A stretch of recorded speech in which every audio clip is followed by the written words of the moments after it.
Good to be back. It's been a while. So today, Sunday, January 26, 2025. We continue with a talk on the platform Sutra. So last time talk ended on December 15, 2024. So at the end, there's this a paragraph that said, if people have these afflictions, ego, wrong views, affliction, harmful tendencies, delusions, worldly attachments, greed, and ignorance, and do not practice well, they cannot be reborn in the Pure Land. Instead, they may maintain in the human realm or fall into the three evil paths. So that's how we end. Now, let's continue. So, good and wise friends, if you regularly practice the 10 good deeds, you will be living in heaven here and now. Let me give you an example. If you can change your mindset and let go of attachment to the self and to others, these dualistic attitudes will dissolve. Even Mount Sumeru would collapse.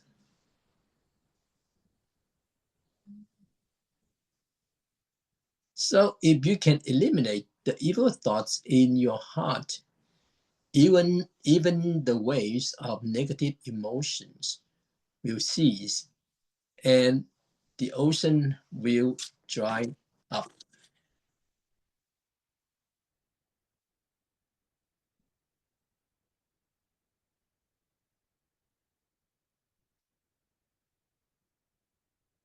If you consistently prevent affliction from arising, there will be no waves on the sea of afflictions. Indeed, there will be no water, and thus the fish and dragons within the sea will disappear. So, well, let's explain some terms here. First of all, is good and wise friends. Now, this refers to helpful and virtuous teachers and friends who provide support in various aspects of our lives. They are people who benefit us, be they teachers, friends, or even family members. Anyone who assists us in positive way can be called a good and wise friend. So we can see, now let's see where is the Pure Land. If we don't reach or see the Pure Land, what will we encounter? Well, let's give the metaphor of a city gate. In the time of the sixth patriarch, Huineng, the palace was within the city. And within the city, there was another small city where the palace stood. Now, using this as a metaphor, the Western Pure Land is like a country that also has a city. And to enter, one must pass through its gates. Well, give an example, in Beijing, there are outer and inner city gates. The outer city is for common people, And the inner city is where the royal palace resides. Similarly, the Western Pure Land has an outer city gate and an inner city gate. The outer gates are our eyes, ears, nose, tongue, and the body. 5 gates through which we enter the Pure Land. The mind is the inner gate through which we access the innermost palace.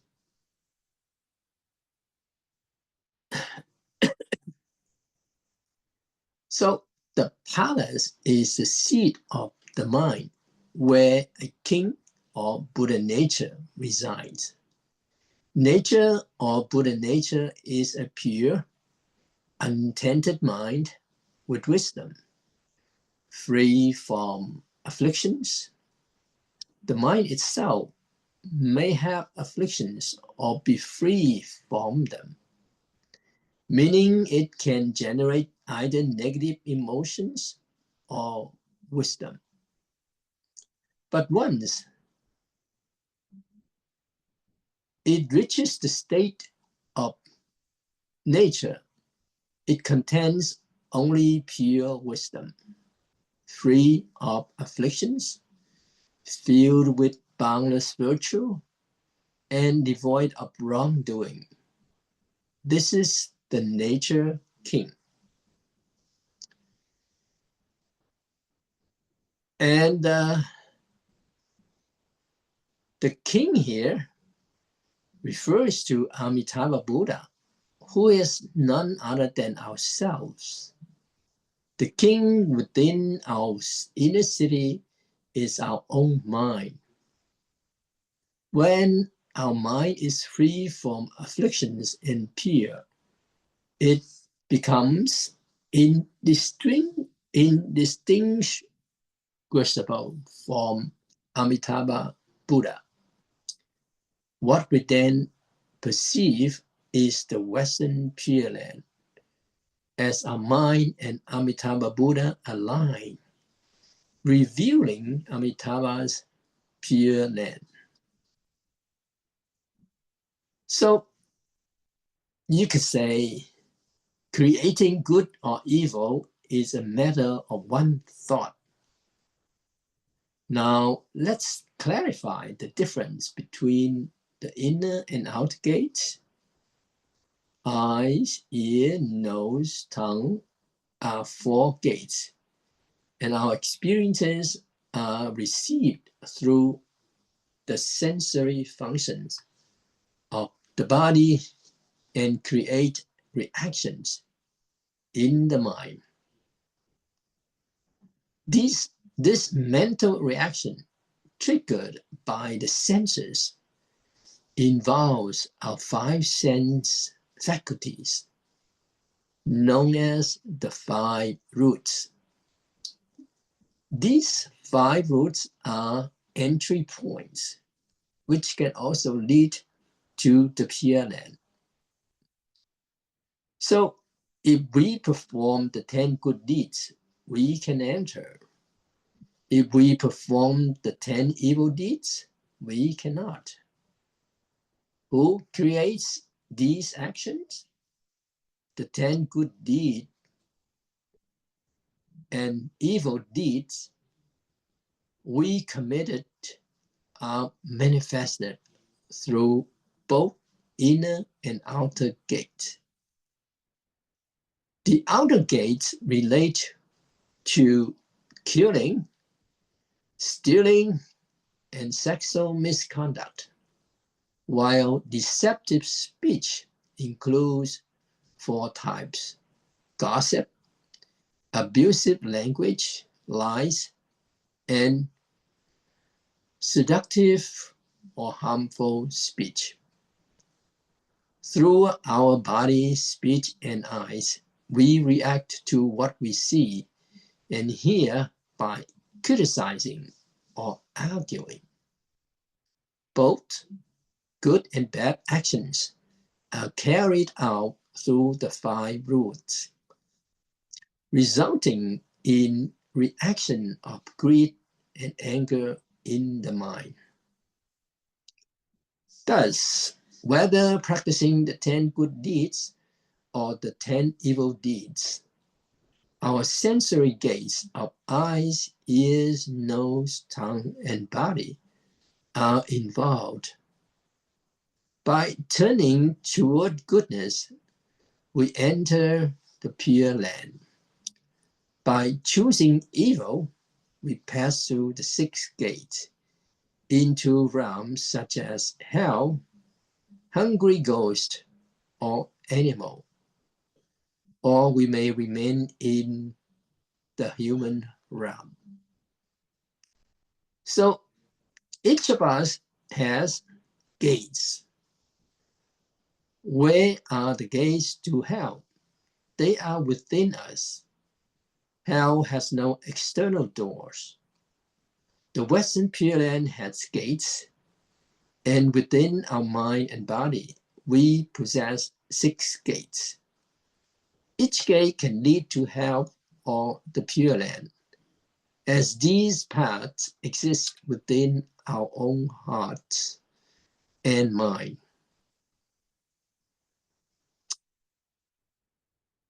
So, when performing good or evil deeds, the mind is the main factor, which is why it is called the mind king. The mind itself has 2 parts. One part is pure and the other is impure. Together, these make up the mind. When the impure part is removed, leaving only purity, it is called nature. Ordinary people who are not enlightened usually experience afflictions and thus only perceive the mind, not nature. They can only see the mind clouded by afflictions, unable to recognize the pure mind. If they could see this pure mind, they would recognize the true nature, which is enlightenment. Now, even when we are ordinary beings full of afflictions and anger, does this mean our true nature has left us? No. We can compare this nature to a king who remains present, similar to Amitabha Buddha. When we experience afflictions, does Amitabha Buddha, like nature, abandon us? Certainly not. Although we may not see it, it is still there. It is like being outside the city halls. It is like outside the city walls, unable to see the king inside the palace because we are far from the city gate, which is closed.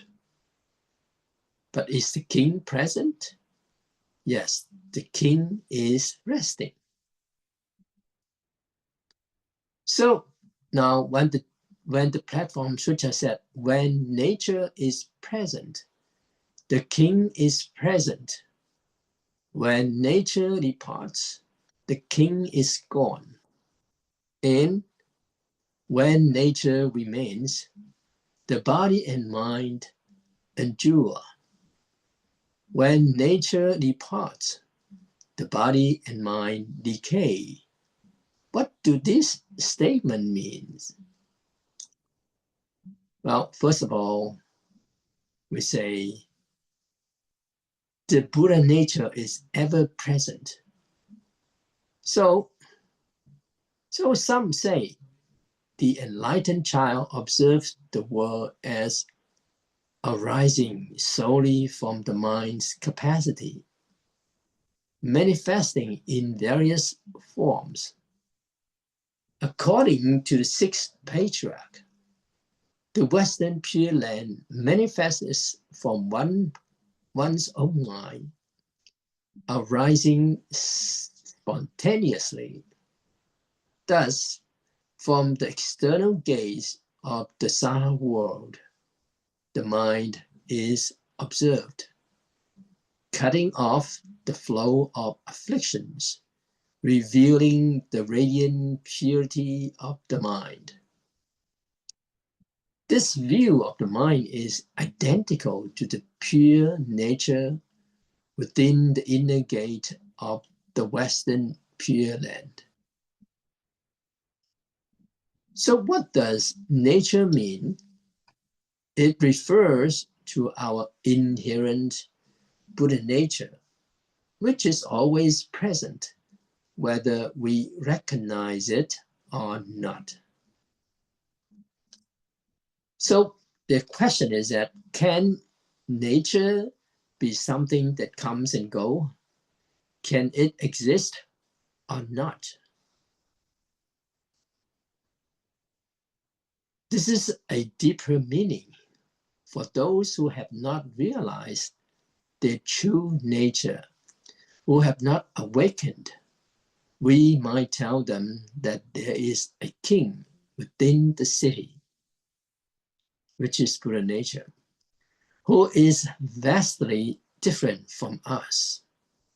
Thus, they are encouraged to seek this king, to understand who he truly is. Say we give an example of our teacher. Imagine that Master Sun Yan is not yet a king, and many people want to meet him out of admiration. But once they meet him, they realize that Master Sun Yan is just an ordinary monk, thin, with glasses, looking like anyone else. But is this the Sun Yan, Master Sun Yan they imagined? Well, after spending time with our teacher, they realize Master Sun Yan is simply an ordinary person who eats, uses the restroom, and sleeps. For those who have never seen Master Sun Yan, they may hold an idealized image. But for those living with Master Sun Yan, he is just simply another person. So, do you understand this? Well, for those who have not realized the true nature, we must speak of the existence of a pure Buddha nature.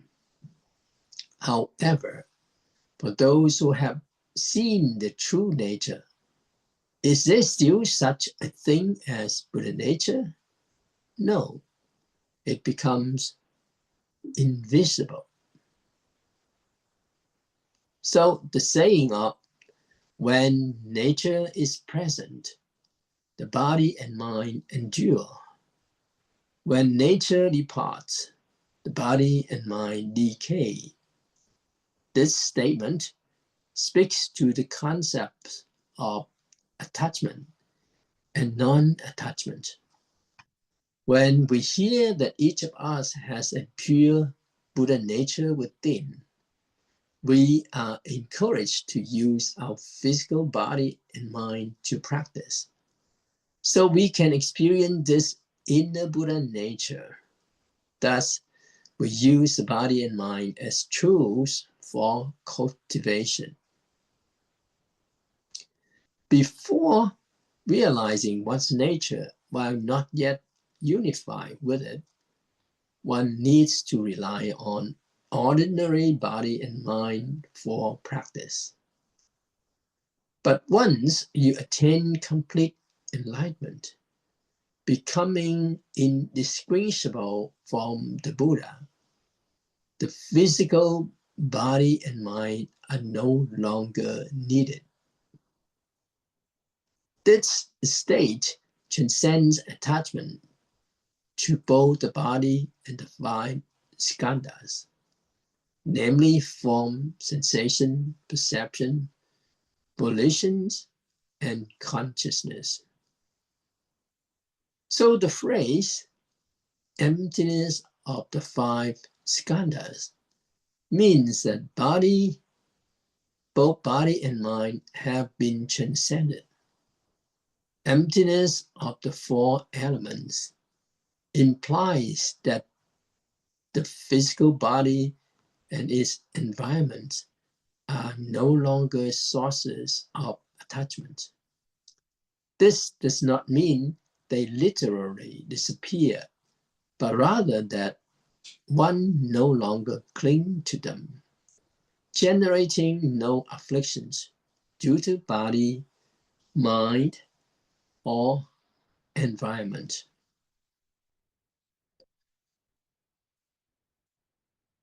So the sixth patriarch Huineng emphasized that regardless of whether practitioners seek rebirth in the Pure Land or aspire to see their true nature and become a Buddha, they must adhere to the principle that Buddha acts from within one's own nature. So we can explain something like this. So becoming a Buddha means realizing the pure mind within. So Buddha should be found within the mind. The word act here means to become a Buddha. To become a Buddha, one must cultivate Buddha nature within, which is the pure mind. When there are no afflictions in the mind, one sees the true nature and Buddha nature. Some people seek to become a Buddha by asking for blessings, empowerment, or teachings, which is part of the tantric approach and differs from Chan.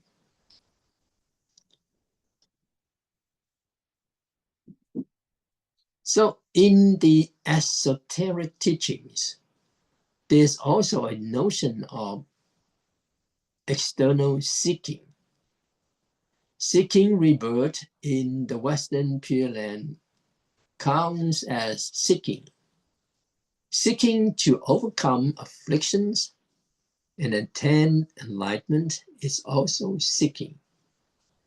Seeking guidance from a good teacher is another form of seeking.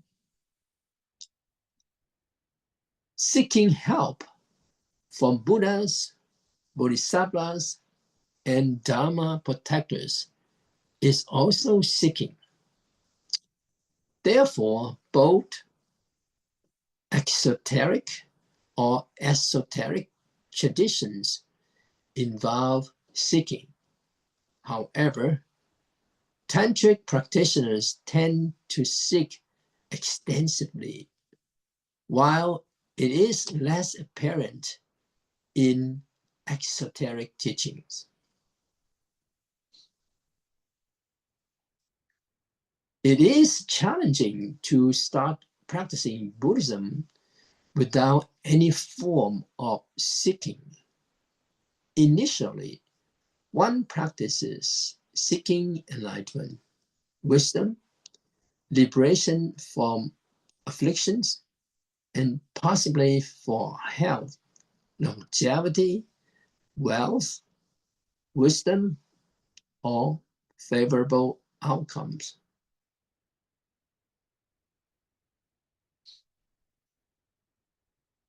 So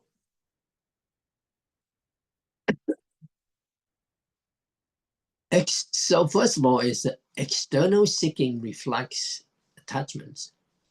In the Platform Sutra, it encourages seeking the Buddha within rather than outside oneself. As external seeking is rooted in attachment, who is doing the seeking? Well, it is the self. Driven by self-centered motives, seeking outside oneself cannot lead to liberation. If we turn inward, setting aside all external things, including our physical attachments, opinions of right and wrong, and notions of good and evil, what remains?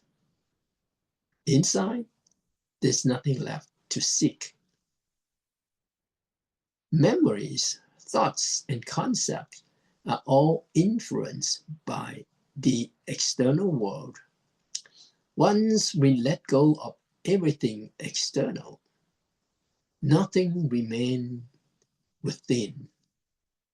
At this point, there are no attachments of afflictions, and the pure mind of our own true nature appears.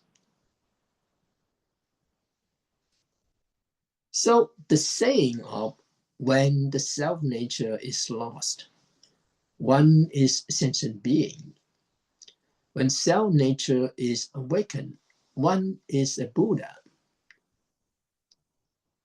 A person who has not realized the true nature is lost, while one who has realized it is awakened or enlightened.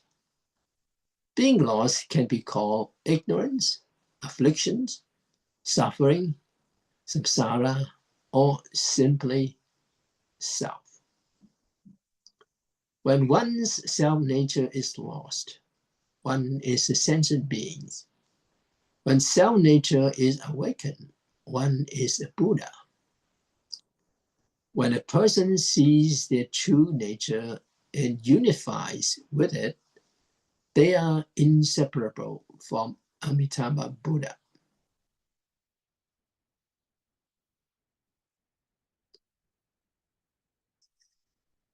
In the Western Pure Land of Amitabha, there are two bodhisattvas.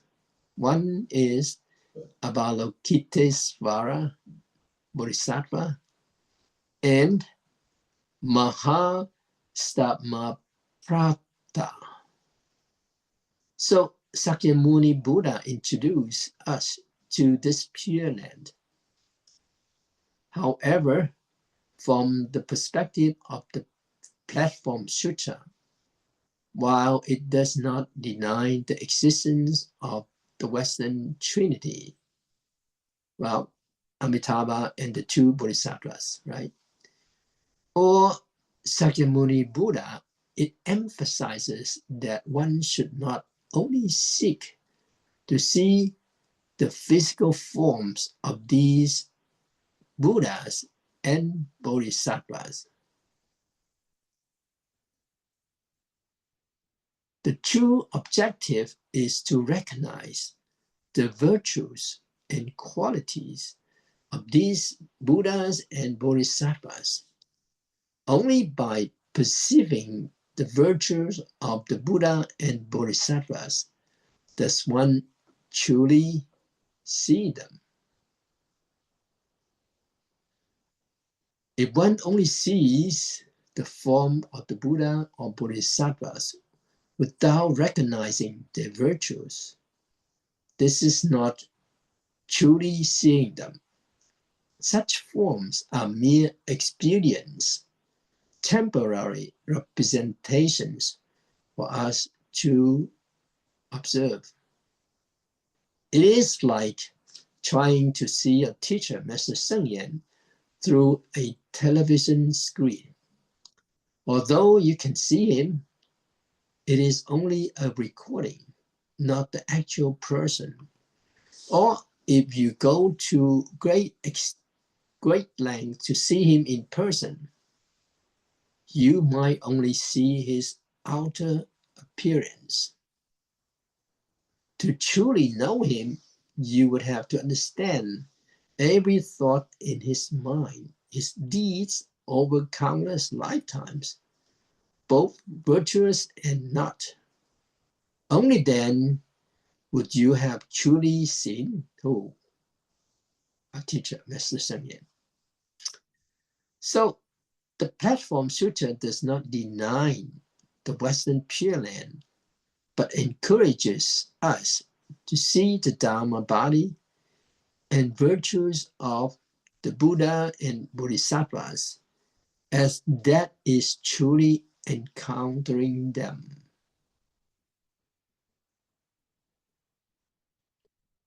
So compassion is Avalokitesvara. If we cultivate compassion, it is like seeing Avalokitesvara's compassion. If we have a heart or a mind of joy and generosity, it is like seeing Mahastama Prapta. When our mind is pure, it is like seeing Sakyamuni Buddha. If our mind is calm, upright, without deception or afflictions, it is like seeing Amitabha Buddha.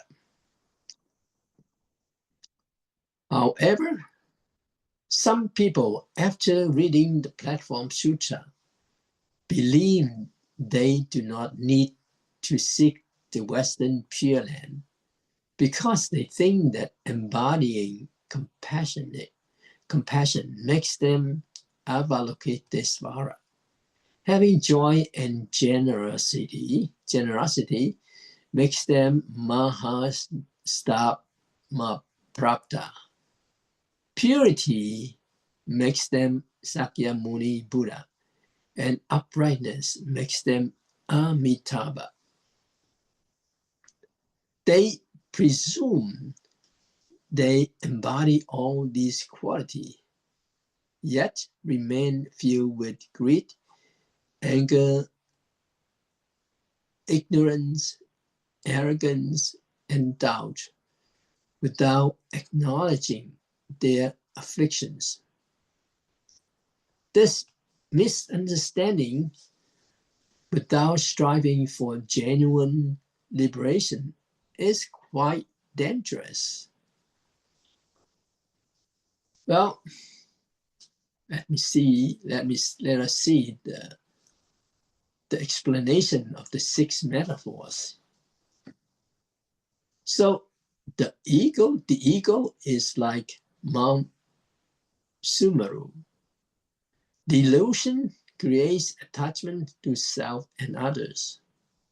This ego and delusion resemble the immense Mount Sumeru, blocking both oneself and others with countless obstacles.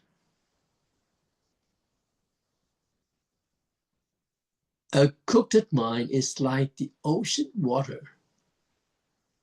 The ocean, teeming with life, represents a mind filled with afflictions, with the waves symbolizing turbulent thoughts and desire. This prevents us from reaching the Western Pure Land. The third one, hatred is a poisonous dragon.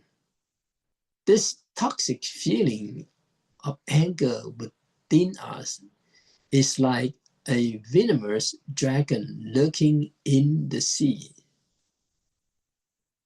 The fourth one, illusions are like ghosts. A mind filled with illusion and delusions is as frightening as a ghost. Worldly attachments are like fish and turtles. Worldly attachments disturb the mind, much like fish and turtles are constantly active in the ocean. driven by external conditions. Fifth, greed and anger are like hell. Whenever greed and anger arise, one feels as if they are suffering in hell. And then six, ignorance is like being an animal in a state of extreme foolishness. A person resembles an animal. Humans are inherently wise and rational. Without reason, one is no different from an animal.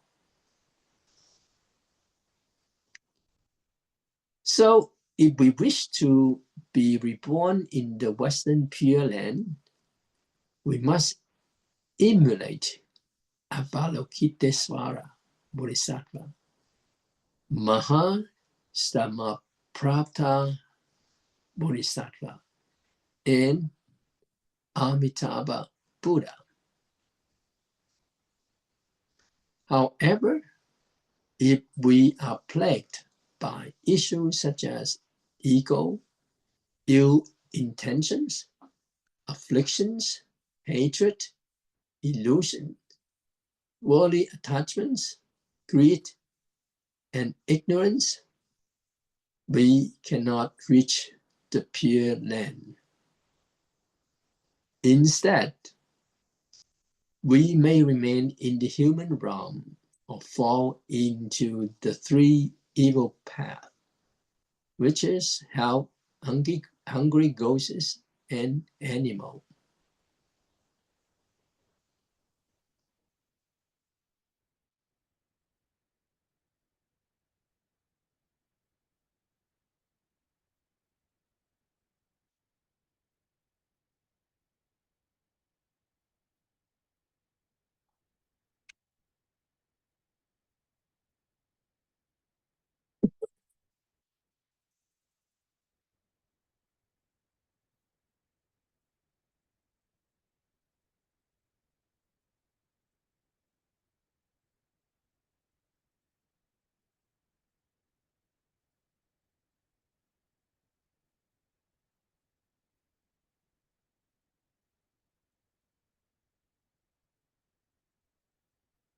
So there's an example that our teacher shared with us. So one day, a layperson told our teacher, "Master, it's terrible. In 3 days, I will lose everything and fall into hell." Then a teacher said, asked him to sit down and said, "You already in hell?" He said, "No, now that I have met you, I feel a bit safer." So our teacher said, "You have been in hell for a long time." He disagreed, saying, "I'm just preparing for the disaster that is coming in 3 days."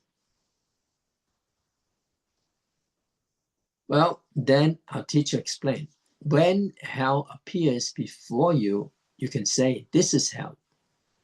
I have long known it would come." At that point, hell won't be so frightening, as you will understand that hell truly is what hell truly is. Then going to hell will be like a tour with a bodhisattva, exploring it without fear. Imagine you are about to be imprisoned, but you are prepared and know that what it entails. Once inside, you will realize, this is it. Now I truly understand, and it may even bring you peace. So our teacher asked, "What's worrying you so much?" He said, "I fear my family will be ruined." And then our teacher said, "If that happens, where will you go?" He responded, I will find somewhere, but I don't know about my wife and children. So our teacher assured him, your family will find their way as well. Then he mentioned the possibility of his own death. And our teacher asked, why are you so sure of that? Keep yourself alive as long as you can. There's still much you can endure. He admitted he didn't want to die. So our teacher told him, if you lose your home, you can always rebuild. Life goes on. And he realized, maybe it's not as serious as I thought. And our teacher said, in reality, these troubles are our own making. Face them, and you will see that losing your home is just a temporary separation, not a true loss. Being imprisoned could be a blessing inside. There's no endless business, only rest. He relieved and went home, and even dropping his original intention to ask for financial help to get through his trouble, saying, I'm ready for prison. So I will stop here at this moment.